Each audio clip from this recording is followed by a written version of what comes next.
Você acompanha Jornal da Rede Alesp. De volta com o segundo bloco do Jornal da Rádio Alesp, da Rede Alesp. Nesta segunda-feira tô eu e a Tayana Conrad. Tudo bem, Tayana? Tudo bem, Guga. Então vamos lá para o segundo bloco, começando com as notícias sempre utilidade pública e prestação de serviço, nesse seu Jornal da Rede Alesp especial.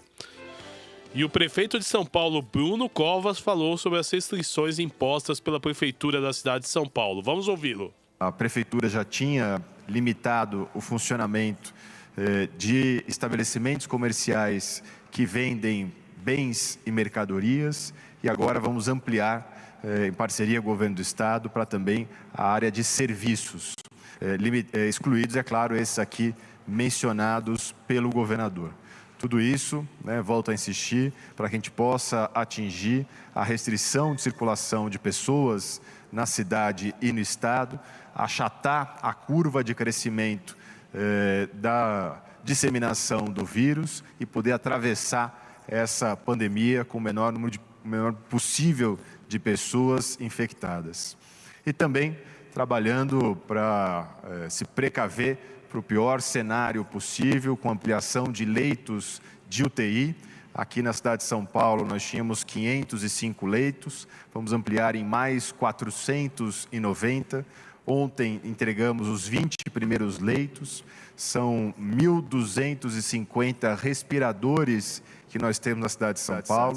Esses 490 leitos também têm respiradores e mais 2.000 leitos de baixa complexidade, já liberados recursos para a Secretaria de Saúde iniciar as obras de adaptação do Pacaembu e do Anhembi, e esses 2.000 leitos também com respiradores. Então são 1.250, dos quais a gente acresce agora 2.490 respiradores na cidade de São Paulo. É esse trabalho conjunto entre Prefeitura, Estado, e queria aqui também agradecer ao Ministério da Saúde, que não tem poupado esforço para ajudar o governo do Estado e o município, e agora a gente conta com a população também fazendo a sua parte, para que a gente possa atravessar essa pandemia, dando exemplo para o mundo de trabalho conjunto entre sociedade e governo. Daí o prefeito de São Paulo, Bruno Covas, que tem dado um exemplo, passa por um tratamento de quimioterapia para curar um câncer e está aí gerindo a cidade de São Paulo, tomando todas as medidas necessárias. O infectologista Davi Uip pediu seriedade na luta contra o coronavírus. Levem a sério esta pandemia. Isto não é férias, isto não é brincadeira. Nós estamos informados, o secretário da Saúde Municipal, conversamos ontem à noite e hoje, que tem bairros que parece que o dia a dia não mudou. Isto é muito sério. Isso tem que ter a compreensão da gravidade para cada um e para os seus familiares. Também, de novo, e ressaltando as palavras do governador e do prefeito, as forças de saúde, elas estão muito atentas. São corajosas, são destemidas e eu não preciso conclamá-las, porque elas estão na linha de frente. Então, eu acho que esta é a situação atual, nós precisamos dar ênfase tanto para as restrições como para a competência do pessoal da saúde. Você ouviu o infectologista Davi Uip no Jornal da Rede Alesp desta segunda-feira. O Ministério da Saúde da França anunciou ontem, talvez, que a Europa começou a testar em pelo menos 7 países tratamentos experimentais contra o novo coronavírus, que incluirão mais de 3.000 pacientes. Os 4 tratamentos em larga escala serão com os antivirais Remdesivir e Lopinavir, em combinação com Ritonavir. Este último tratamento pode ser associado ou não ao interferon beta e hipoxicloroquina, de acordo com um comunicado do Instituto Francês de Pesquisa Médica, o INSER. o órgão que supervisiona a reabilitação médica na França. E os representantes do ICER especificaram que estão planejando incluir 3.200 pacientes europeus hospitalizados com a infecção por Covid-19 em um serviço médico ou diretamente em terapia intensiva ou com respiração assistida. Serão aplicados em pacientes da França, Bélgica, Holanda, Luxemburgo, Reino Unido, Alemanha e Espanha. Ainda segundo o Instituto Francês de Pesquisa Médica, outro teste clínico internacional será lançado sob a supervisão da Organização Mundial da Saúde, chamada Solidariedade. Jornal da Rede Alesp. E o Hospital Santa Catarina divulgou na última sexta-feira a morte de um paciente de 70 anos vítima do Covid-19. Segundo o hospital, o paciente pertencia ao grupo de risco com doença pulmonar obstrutiva crônica, diabetes e hipertensão. Em nota, o hospital lamentou a morte e disse que está seguindo todos os protocolos recomendados pelo Ministério da Saúde e pela OMS, além de ter colocado em prática um plano de enfrentamento da doença com diversas ações, visando a segurança dos pacientes e dos profissionais. E você que... Jornal da Rede Alesp. E você que pensa em mobilidade urbana, você que gosta de andar nos patinetes, não é hora, né? E também nem há necessidade. Agora é hora de isolamento social. A empresa que reúne as marcas dos patinetes informou que suspendeu temporariamente, desde o dia 20 de março, o serviço de compartilhamento de patinetes elétricos por causa da pandemia do coronavírus. Essa decisão abrange as cidades de São Paulo, Rio de Janeiro e Curitiba. Não há uma data de previsão de retorno da operação. Os usuários foram avisados pelo aplicativo e pelas redes sociais. Além do Brasil, a Grow também suspendeu os serviços na Colômbia e no Peru. Tá certo, é uma hora de isolamento social. É muito importante que você, ligado no Jornal da Rede Alesp, puder conscientizar os seus familiares, conscientizar os seus amigos, que é hora de ficar em casa, em isolamento, para com certeza não espalhar esse vírus por aí, que é uma semana crítica, onde a gente deve ter muito cuidado. E o governador João Dória anunciou o fechamento de equipamentos públicos, como o zoológico e 102 unidades de conservação de parques estaduais. Entre eles, o Horto Florestal, Jardim Botânico, Parque Ecológico do Tietê, Parque Vila Lobos e Parque da Água Branca, entre outros equipamentos, a partir do último sábado até o dia 30 de abril. Equipamentos esportivos, como o Complexo do Ibirapuera, também terão atividades suspensas. A medida também foi determinada pela Prefeitura de São Paulo em decreto publicado nesta sexta-feira, dia 20, no Diário Oficial. E Dória afirmou que vai decretar estado de calamidade pública diante da epidemia do coronavírus. Até é bom ressaltar, né, e atualizar que o Dória já decretou, o governador João Dória já decretou estado de calamidade pública no estado de São Paulo. O reconhecimento do estado de calamidade pública no estado de São Paulo, a partir de amanhã, desde o dia 21 de março, com a publicação no Diário Oficial do Estado, o objetivo desta medida não é gerar pânico e nem pavor entre a população, mas sim gerar facilidade de ações do governo e dos 645 municípios do estado de São Paulo, disse Dória durante a entrevista coletiva no Palácio dos Bandeirantes. De acordo com Dória, a medida permite a agilidade das ações do governo na compra de produtos. O decreto simplifica o processo de compra e contratação de serviços essenciais, tira qualquer burocracia e protege gestores públicos dessas medidas, dando mais agilidade ao governo nesse enfrentamento. O governo determinou ainda a suspensão de serviços públicos estaduais não essenciais a partir de segunda-feira. Para o governador, neste momento, a redução de público provocada por medidas de restrição do comércio e das escolas está sendo suficiente pelas orientações sanitárias. Pois é, e as repartições públicas como o Poupa Tempo, Detran e Junta Comercial do Estado já estão fechadas e só atendem online. O prefeito Bruno Covas também anunciou que vai decretar estado de calamidade para o município. Jornal da Rede Alesp. Você acompanha o Jornal da Rede Alesp nesta segunda-feira, Utilidade Pública, prestação de serviço e notícias do Parlamento Paulista. E você pode participar com a gente pelo WhatsApp no número 0 operadora 11 98457 8129. Deixa aí sua mensagem e lembre-se, isolamento social é muito importante para a gente vencer o coronavírus.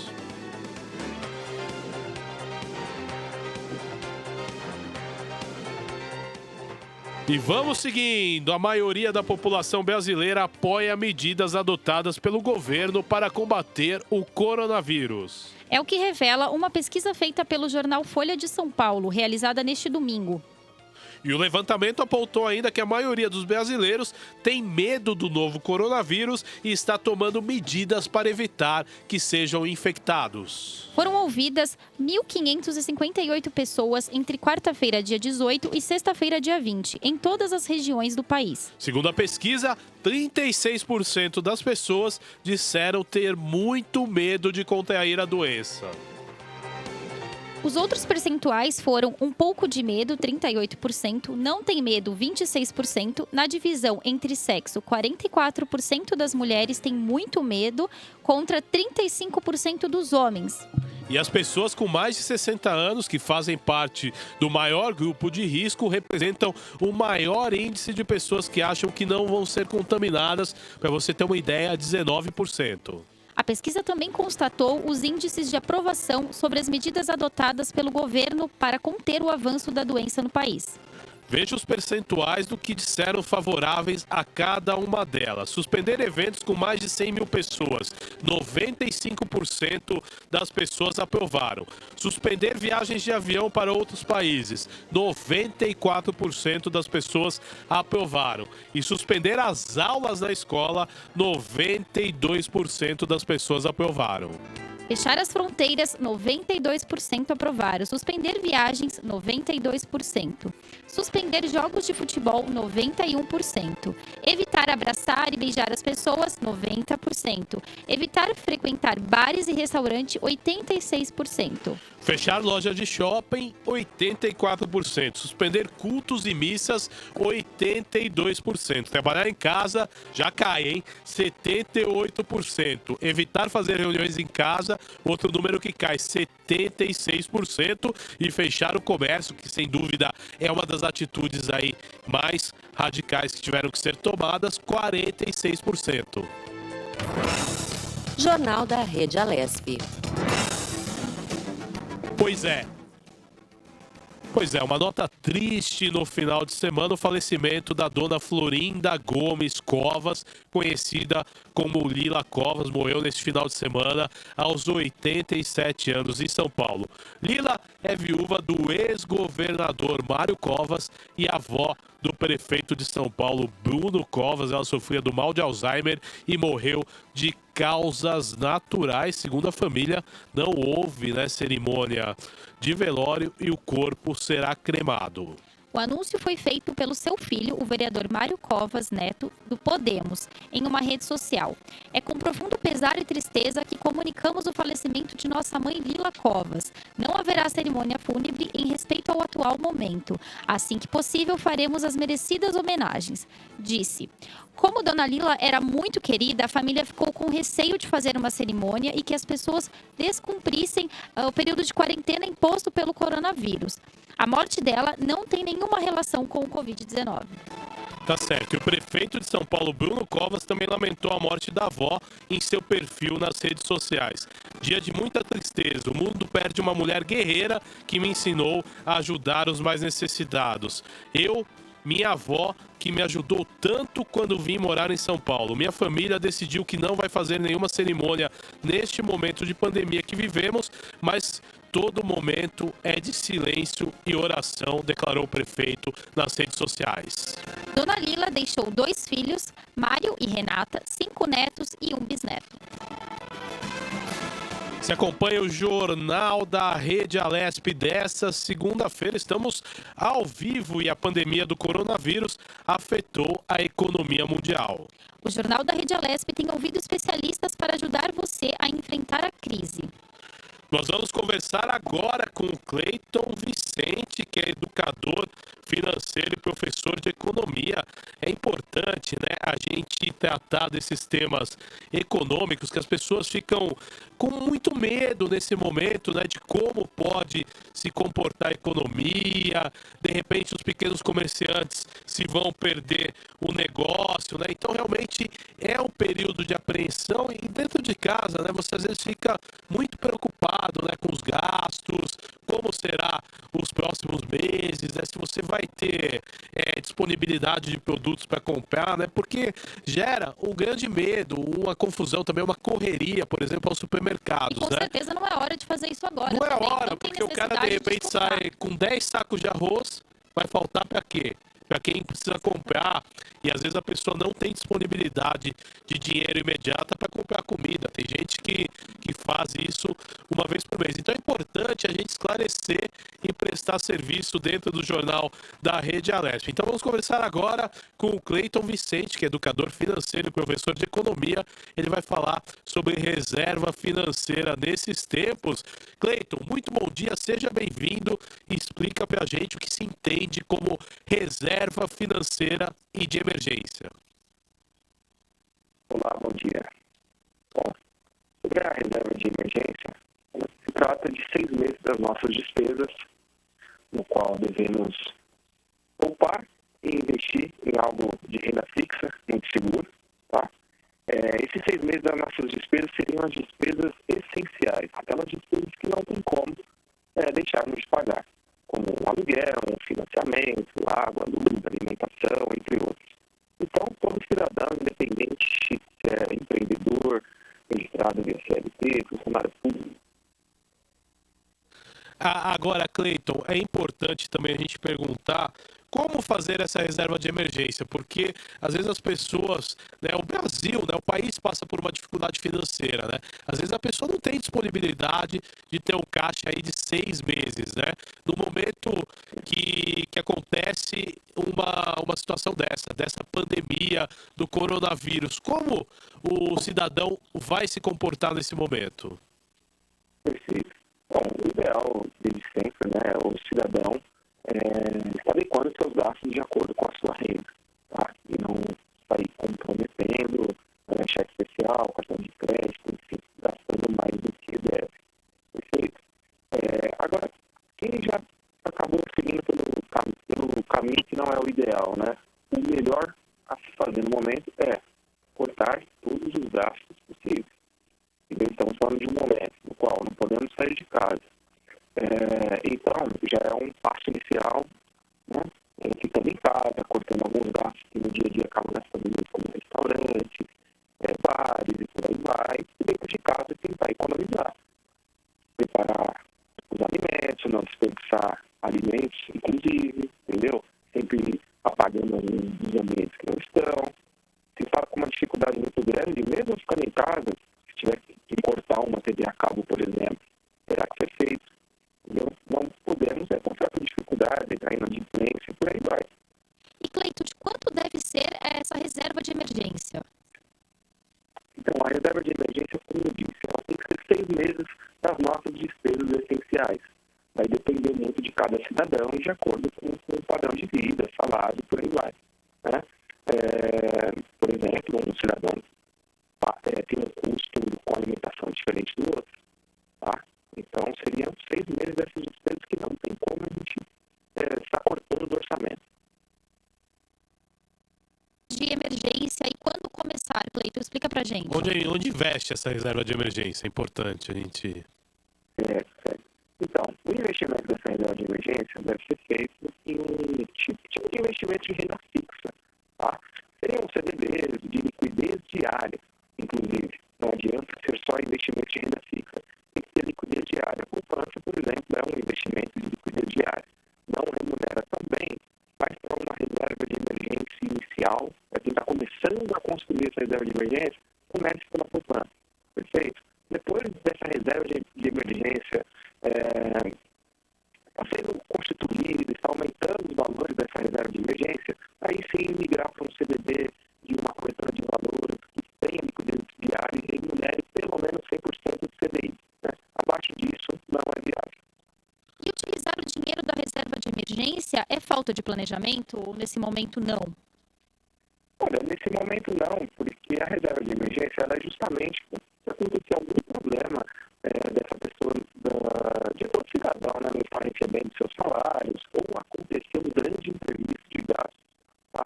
Esse é o fator principal da reserva de emergência. Alguma empresa pode deixar de pagar algum funcionário nesse momento, devido a estar recebendo menos dinheiro. Então, essa pessoa que tem a reserva de emergência constituída, ela vai conseguir pagar com as suas obrigações e todos esses gastos que eu disse que não tem como deixar de pagar. Né? Não tem como ninguém viver sem luz, por exemplo. Certo? Ou se acontecer algo muito, uma colisão de carro, precisa pagar uma franquia e por aí vai, quebrou um telhado, um portão. É para isso que é feita a reserva de emergência. Tá? Cartão de crédito, cheque especial, não é reserva de emergência. Reserva de emergência é dinheiro guardado, investido em renda fixa, de forma segura e com liquidez diária. Agora, Cleiton, qual que é a orientação que você dá para os nossos ouvintes e telespectadores nessa fase? Quais os gastos básicos que as pessoas devem ter? O que é básico? O que passa a se tornar, no momento desse, supérfluo? O que as pessoas devem deixar de lado neste momento? Então, o que as pessoas precisam deixar de lado nesse momento seriam coisas que não acabam não trazendo tanto significado do ponto de vista de pensar apenas no lazer, né? Apenas no que é bom. Por exemplo, foi como eu disse esse exemplo da TV a cabo. Olha, é algo que você realmente precisa. Né? Por mais que a gente esteja em casa, falar que preciso disso é um pouquinho complicado. A gente precisa se alimentar, a gente precisa cuidar da nossa saúde acima de tudo nesse momento, entendeu? Então, alguns gastos devem ser cortados, não tem jeito para passar por esse momento de dificuldade, entendeu? Então, o ideal mesmo é cada cidadão colocar no papel quais são os meus gastos e olhar para eles e falar aonde eu estou desperdiçando dinheiro, o que eu posso cortar que não vai impactar no meu dia a dia, no qual eu vou conseguir viver numa boa. Agora, você acha, Cleiton, para quem não começou a fazer esse investimento, os tempos de crise são importantes aí para uma nova conscientização, para um novo projeto em relação a isso? Sim, sem dúvidas. Infelizmente, a educação financeira precisa ser melhor trabalhada no nosso país. Tá? Conscientização em TV, em escolas, faculdades, não tem jeito, é algo que teríamos que ter aprendido desde a infância. Tá? Então, sem dúvida, fica um momento de reflexão das pessoas estarem pensando, hoje mesmo, aí uma notícia da possibilidade de ficar um bom tempo sem receber salários e por aí vai, de reduzir carga horária. Então, as pessoas vão estar recebendo menos. Entendeu? Então, fica um alerta aí para as pessoas estarem se conscientizando de ter educação financeira, de aprender a gastar somente o que recebe, sempre estar poupando uma parte do salário. Entende? Não tem jeito. Precisa estudar, livros, atrás de um profissional, enfim. Evoluir. Agora, Cleiton, outra coisa importante, quais os passos, né, para quem quer começar a fazer um planejamento financeiro? Você tem algum modo simples para orientar o ouvinte telespectador? Olha, o principal, a maneira mais fácil de começar, né? Pegando todos os seus gastos, né?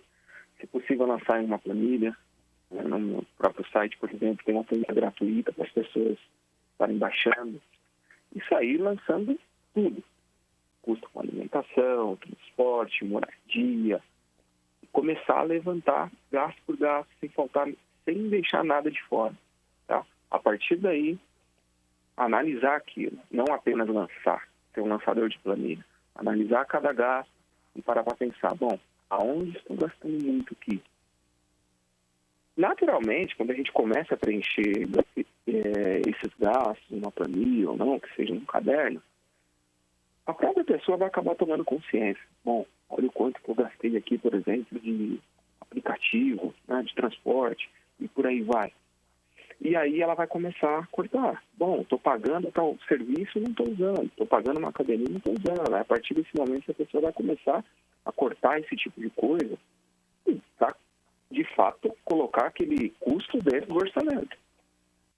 Agora, Cleiton, é importante também a gente perguntar qual que é a porcentagem da renda mensal que eu devo investir nessa reserva e, na sua opinião, quanto tempo que eu levo para ter esses 6 meses aí de liquidez, na verdade, de reserva financeira?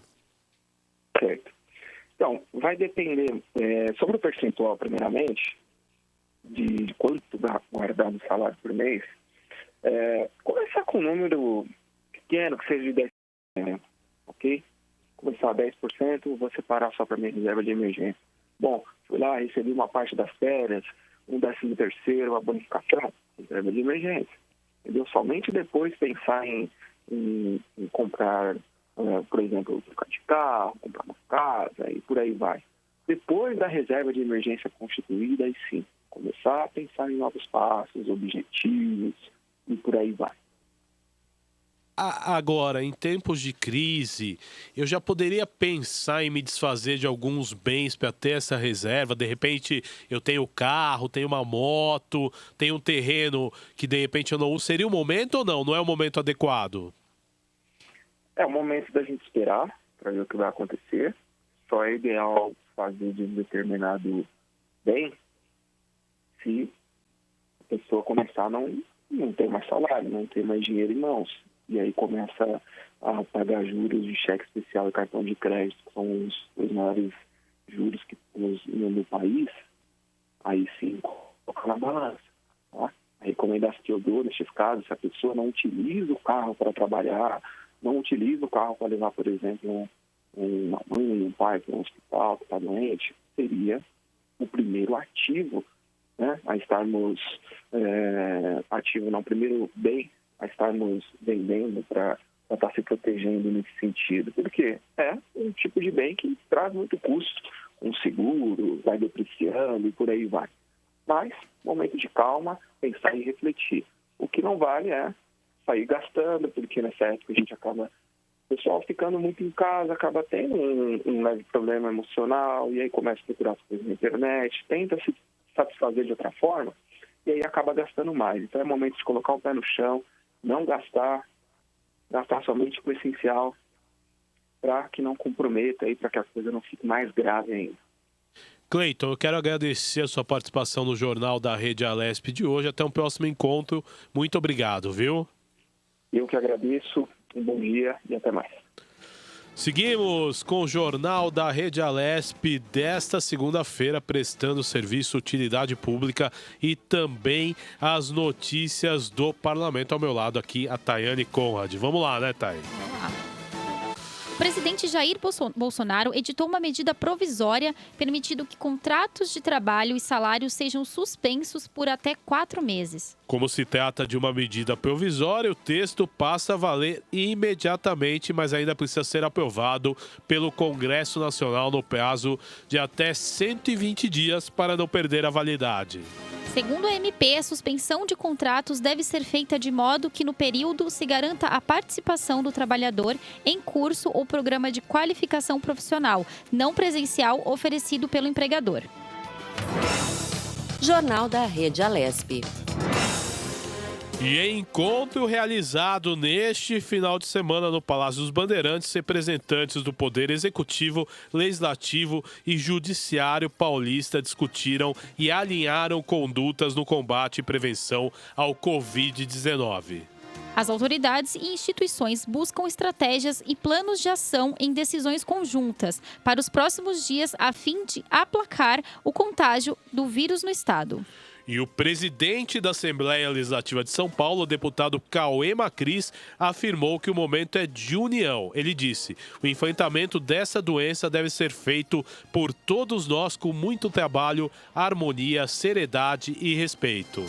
Participaram o governador João Dória, o vice-governador Rodrigo Garcia, o presidente e o vice-presidente do Tribunal de Justiça de São Paulo, os desembargadores Geraldo Francisco Pinheiro Franco e Luiz Soares de Melo Neto, o presidente do Tribunal Regional Federal da Terceira Região e desembargador federal Mayran Maia, o procurador-geral de Justiça do Estado, Jean Paolo Smanio, a Procuradora-Geral do Estado, Lia Porto Corona, o Defensor Público-Geral do Estado, Davi Depiné, e o presidente do Tribunal de Contas do Estado, Edgar Camargo Rodrigues. E no dia 11 de março, a Organização Mundial de Saúde, a OMS, declarou a pandemia do Covid-19, doença causada pelo novo coronavírus. No Brasil, o primeiro caso de contaminação foi confirmado no fim de fevereiro, na cidade de São Paulo, e de lá até hoje os casos vêm aumentando. Na Assembleia Legislativa de São Paulo, estão suspensas as sessões ordinárias a partir de hoje, bem como os eventos coletivos e visita pública da casa. A medida foi adotada por tempo indeterminado. Os setores administrativos continuam exercendo suas funções na sede do Poder Legislativo.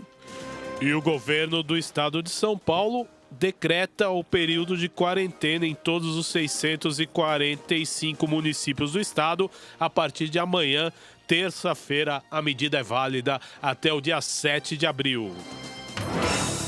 Jornal da Rede Alesp.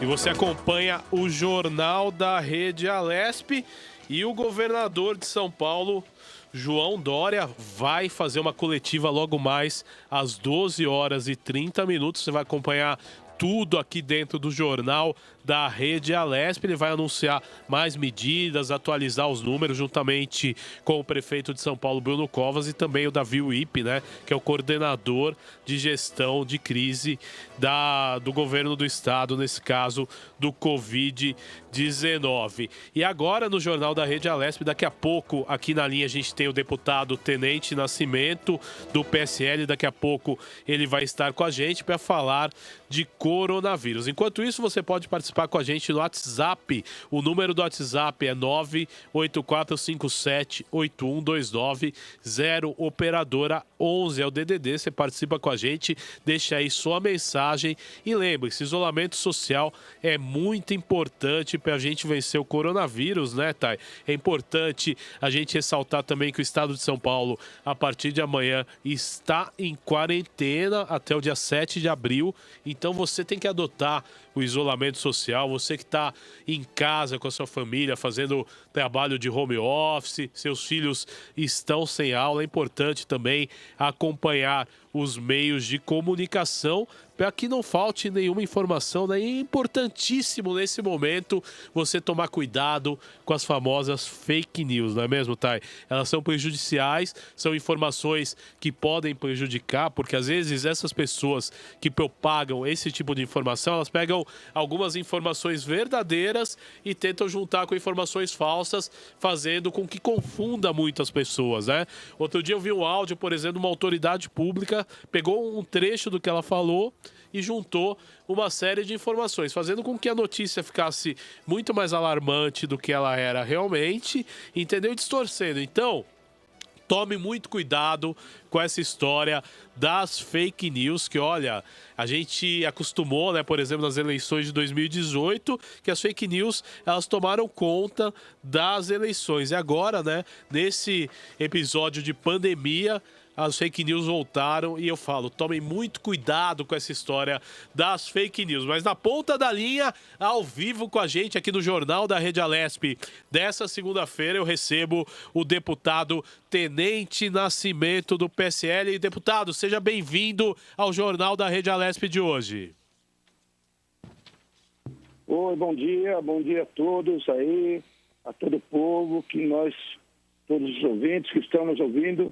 Nesse momento, estamos solidários, que devemos ficar em casa, devemos realmente ter as medidas preventivas e protetivas para todos nós, principalmente nós acima de 60 anos, que venhamos aí contribuir para a contenção desse avanço dessa epidemia.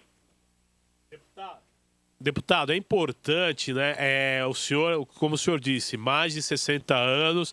É importante você explicar para o telespectador ligado na Rede Alesp, né? O senhor, um deputado, um parlamentar, representante do povo. É importante que o senhor explique os cuidados que devem ser tomados e, principalmente, eu acho que, deputado, o senhor aproveite esse canal de utilidade pública, de prestação de serviço para falar para o seu eleitor que tem que cumprir esse isolamento social com muita consciência, com muita responsabilidade, não é mesmo?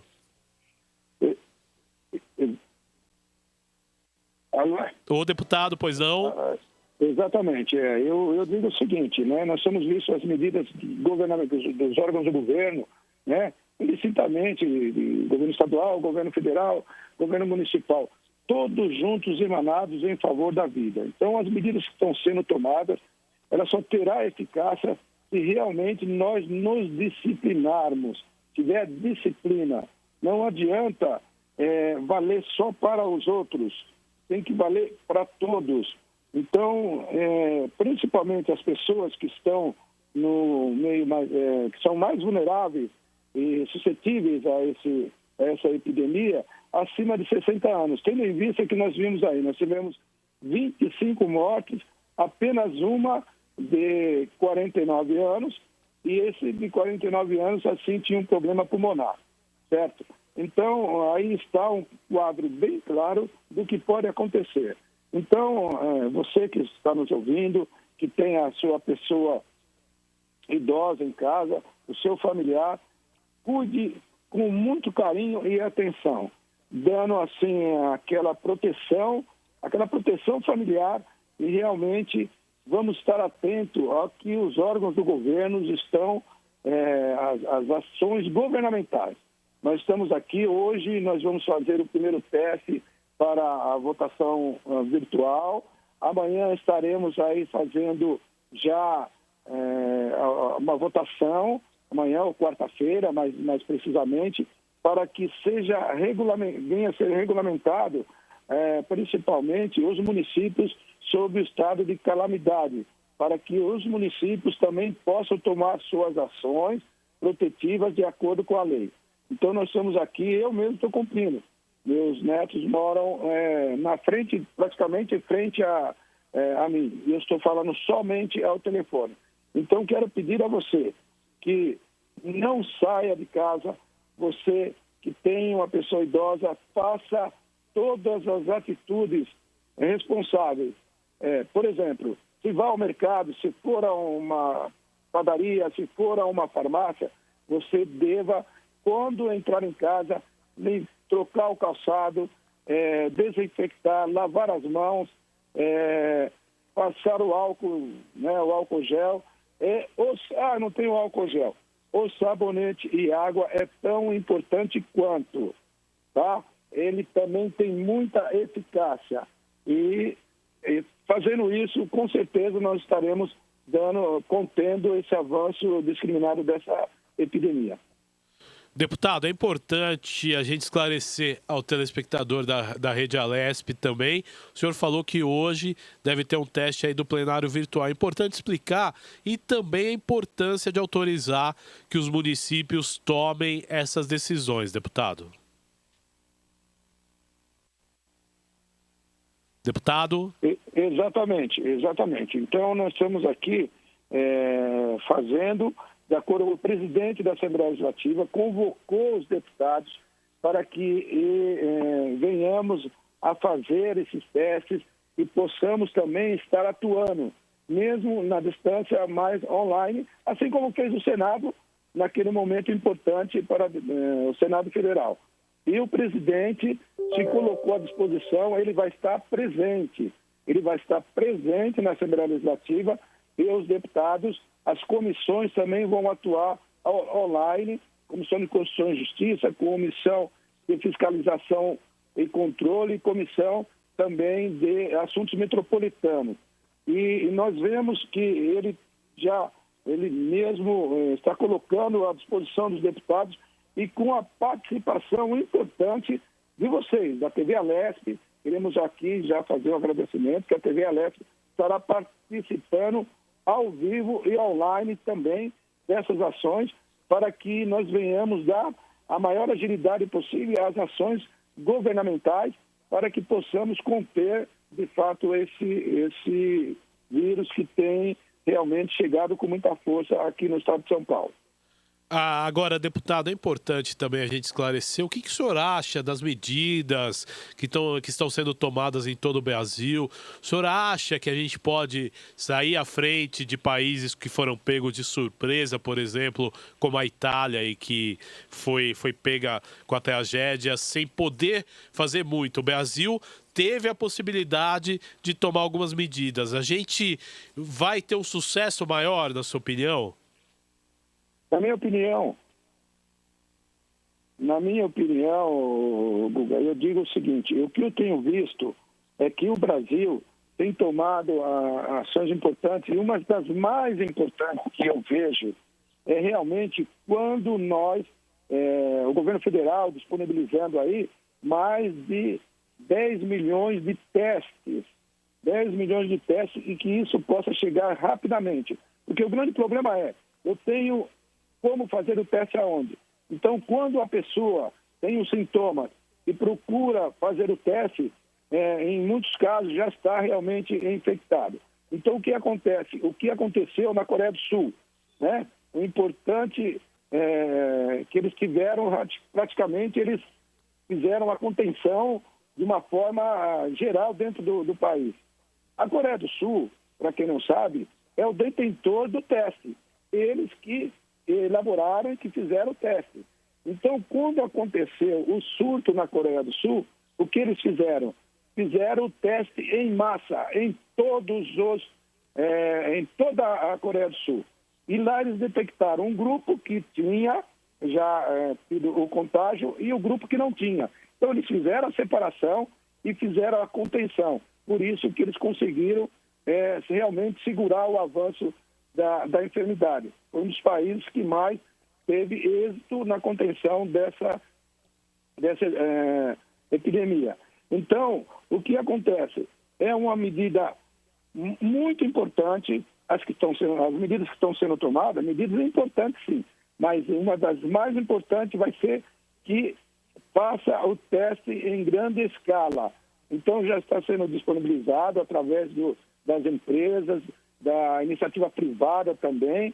Essa é uma das mais importantes que eu vejo no momento. E as que estão sendo tomadas e que pode, para conter também o avanço dessa epidemia, pandemia, né? É realmente ficar em casa, com responsabilidade. E os serviços essenciais, como saúde, área de segurança, que realmente venha ter uma atenção especial que está tendo pelos órgãos do governo. Deputado, eu quero agradecer a sua participação nesse jornal da Rede Alesp. A tribuna sempre está à sua disposição para o senhor trazer mensagens para os seus eleitores, mas eu gostaria que o senhor encerrasse com uma mensagem aí, mais uma vez, né, aproveitando a audiência rotativa, pedindo os cuidados da população.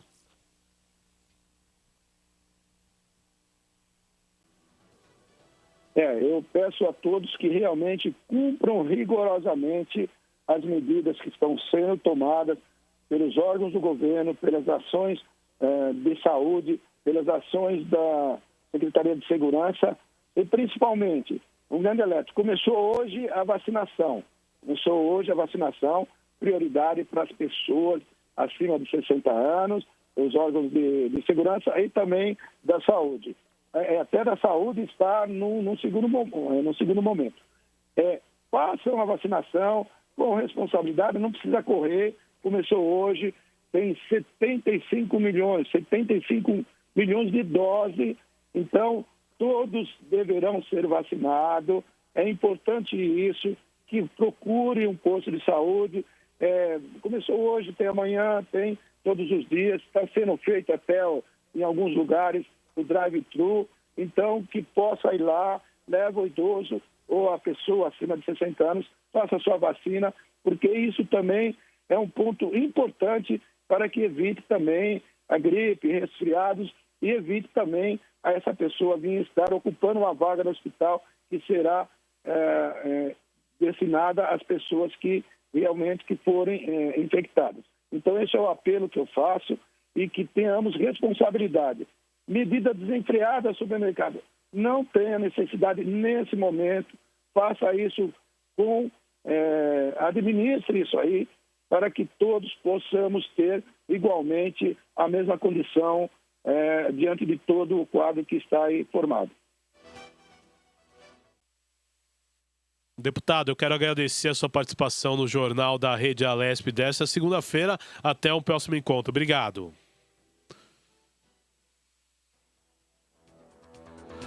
Vamos seguindo com o Jornal da Rede Alesp desta quinta-feira, utilidade pública e prestação de serviço ao vivo para você, todas as informações. E vamos lá, montadoras de carros no Brasil seguem as empresas ao redor do mundo e também começaram a suspender as produções. Volkswagen e Toyota anunciaram a paralisação por conta do avanço do novo coronavírus no país. Em nota, a montadora afirma que até o dia 30 de março, os empregados da área administrativa ficam em trabalho remoto e os da linha de produção em folgas administradas por banco de horas.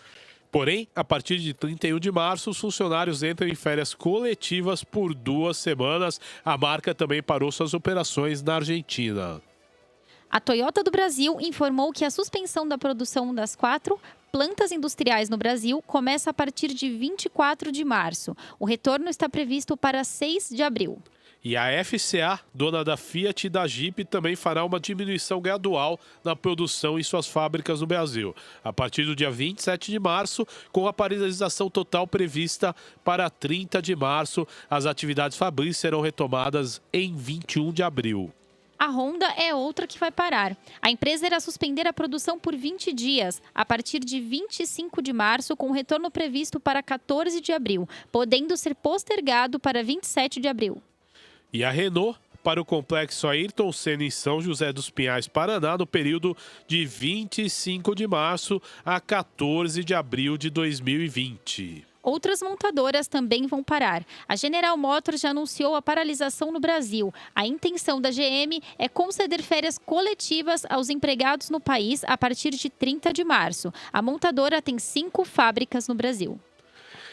E vamos tocando o Jornal da Rede Alesp desta segunda-feira, programação especial de utilidade pública e prestação de serviço. A campanha nacional de vacinação começou nesta segunda-feira para idosos e trabalhadores da saúde. O governador João Dória, por volta das 10h30 da manhã, agora há pouco, anunciou. A imunização não tem eficácia contra o novo coronavírus, isso é bom deixar bem claro, mas como os sintomas da doença são parecidos com o da gripe, a medida facilita o diagnóstico por inclusão, sem dúvida nenhuma, além de proteger os idosos da gripe que também mata. A campanha vai contar com mais 2 etapas e a meta é vacinar 67,6 milhões de pessoas em todo o país até 22 de maio. A próxima fase da campanha contra a gripe será iniciada no dia 16 de abril e vai imunizar doentes crônicos, professores da rede pública e privada e os profissionais das forças de segurança e salvamento. Pois você acompanha o Jornal da Rede Alesp desta segunda-feira. A gente traz informações para você ao vivo aqui com a gente na TV Alesp também. E o Comitê Olímpico Internacional analisa a hipótese de adiar as Olimpíadas do Japão, que tem início previsto para o dia 24 de julho. A decisão deverá ser anunciada em um mês. O presidente do COI, Thomas Bach, enviou uma carta admitindo a possibilidade de adiamento das Olimpíadas devido à pressão dos atletas com medo do Covid-19. Daqui a pouco a gente vai conversar com a especialista Kátia Rubio, que é especialista em psicologia do esporte, para falar exatamente disso, né? Do adiamento das Olimpíadas de 2020 no Japão. E o Comitê Olímpico Brasileiro e também o Paralímpico pedem o adiantamento do início dos Jogos para 2021. Tivemos já em 1980, 40 anos atrás, um problema também relacionado a as Olimpíadas e agora, 40 anos depois, os problemas se repetem. Se você está acompanhando o Jornal da Rede Alesp e quer dar sua opinião, você pode ligar para a gente, na verdade, mandar sua sugestão pelo WhatsApp. O número é 11 98 98457 8129 e deixa a sua mensagem com a gente. Você pode participar e daqui a pouco a gente conversa também com o deputado Carlos Gianazzi do PSOL, vai participar ao vivo com a gente no Jornal da Rede Alesp dessa segunda-feira. Utilidade pública, prestação de serviços e também você acompanha com a gente as notícias do parlamento repercutindo toda essa situação do coronavírus. Você que está em casa, tenha o isolamento social. Agora, a melhor maneira de prevenir o coronavírus é o isolamento social. Você não pode deixar de ficar em casa, aconselhar seus parentes, principalmente se você tem um parente idoso aí, acima dos 60 anos. A importância dele ficar em casa, na verdade, até é engraçado esclarecer isso, mas longe do neto, longe do convívio com outras pessoas da família, nós temos que preservar os nossos idosos. É importante, é muito importante neste momento, e você acompanha utilidade pública e prestação de serviço no Jornal da Rede Alesp dessa segunda-feira. Eu tenho na ponta da linha agora a Kátia Rubio, que é especialista em psicologia do esporte, e o tema de hoje aqui no Jornal da Rede Alesp é exatamente isso, o adiamento das Olimpíadas. Kátia, seja bem-vinda ao Jornal da Rede Alesp. Obrigada, bom dia a você e a todos os ouvintes. Eu sou o Guga Mendonça, vou te entrevistar agora. Kátia, conta um pouquinho pra gente, né? O que atrapalha no psicológico dos atletas em geral essa situação vivida, né? Na verdade, você como psicóloga pode até dar um apanhado geral, né? Do que atrapalha a cabeça das pessoas numa situação dessas, né?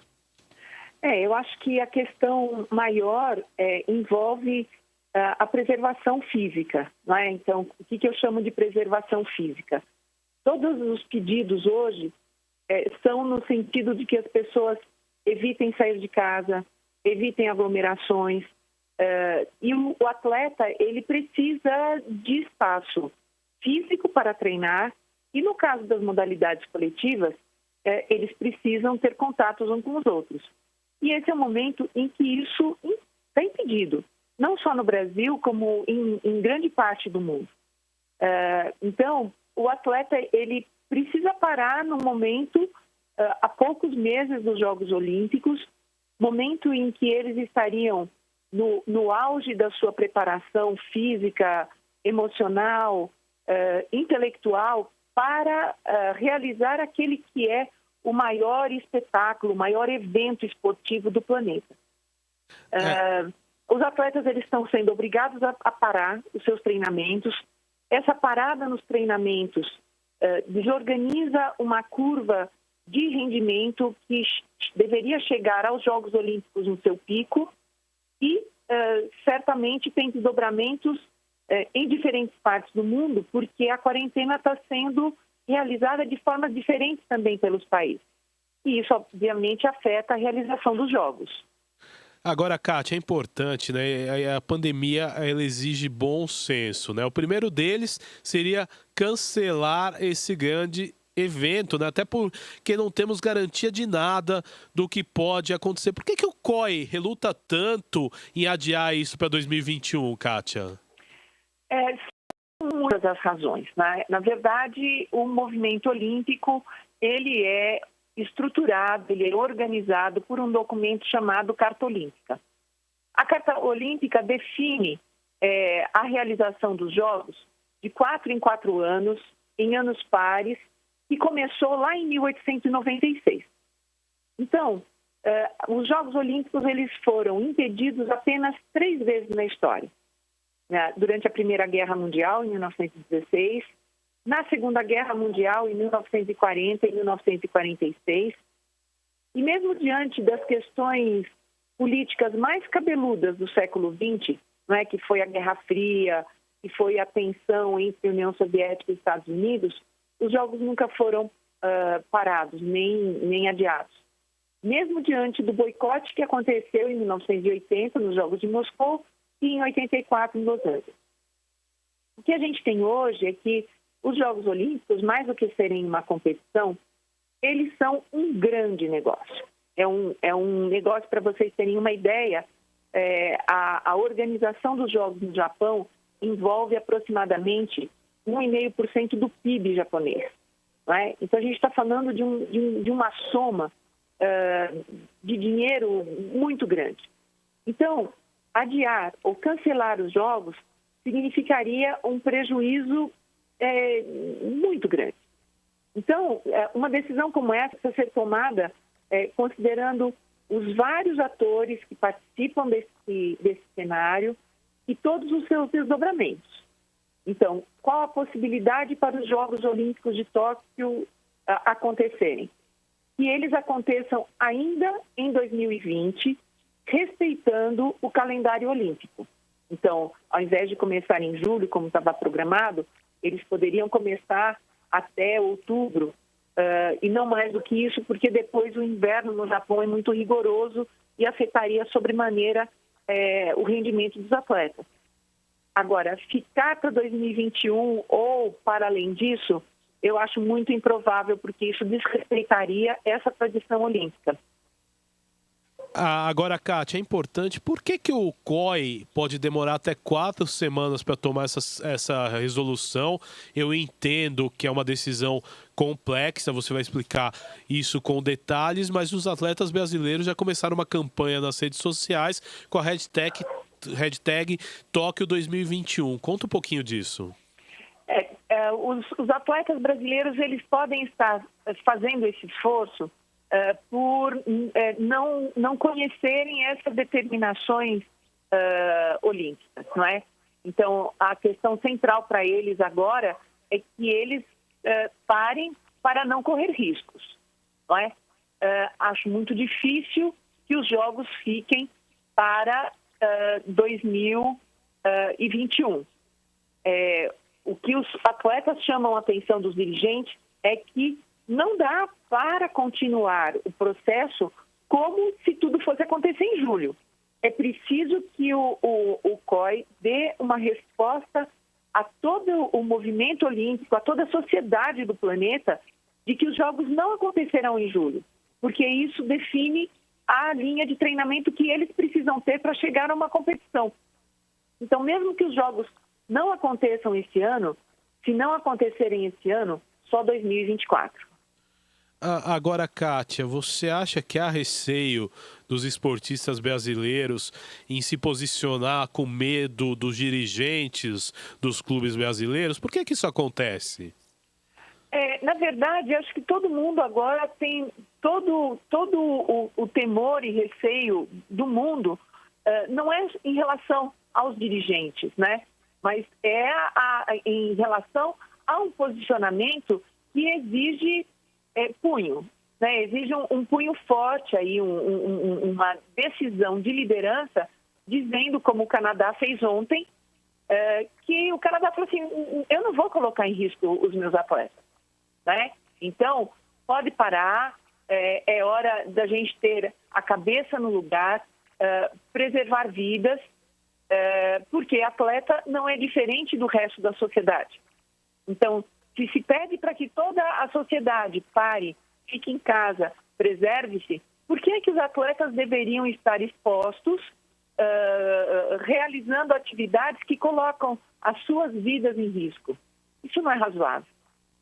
Agora, Kátia, é importante também a gente perguntar, você transita no mundo esportivo e estuda essa questão olímpica há muito tempo.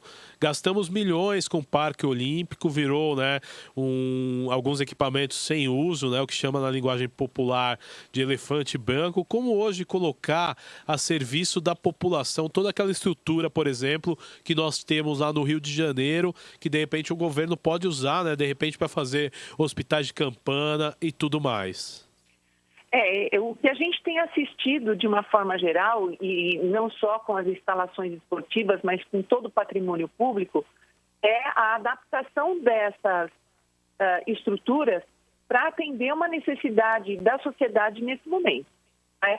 Então, dirigentes de bom senso conseguem antever essa necessidade e preparam a infraestrutura pública para dar a condição à população de atendimento que ela vai precisar, não é? Então, os estádios, os ginásios, eles podem ser usados para isso, como está sendo usado o Pacaembu.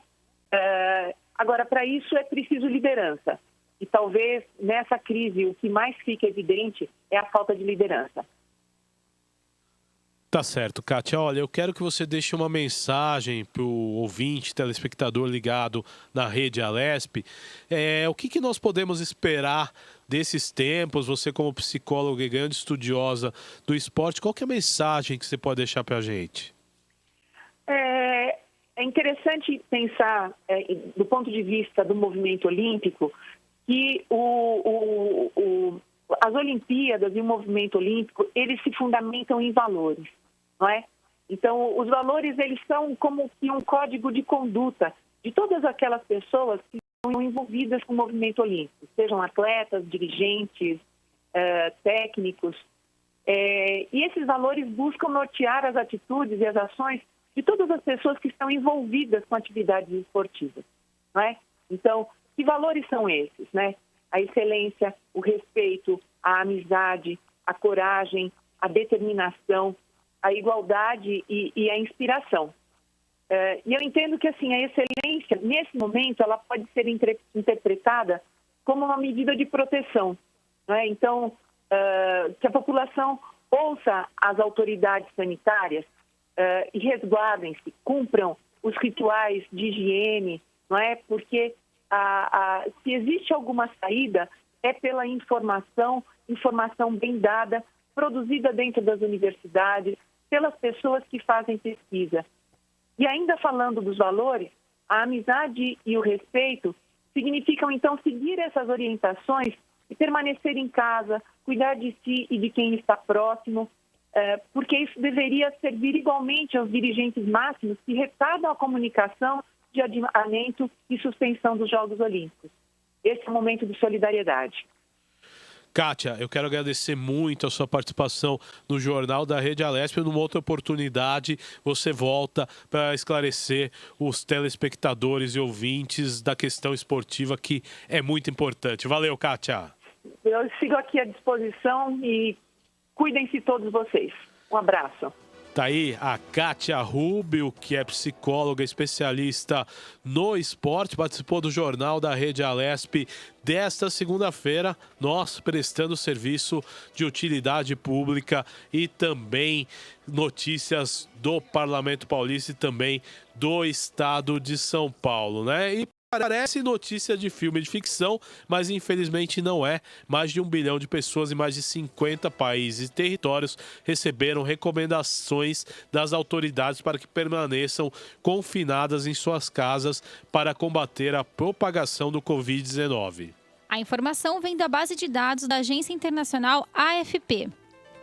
Pelo menos 34 países adotaram medidas de confinamento obrigatório para a população, o que resulta em mais de 650 milhões de pessoas em suas casas em todo o planeta.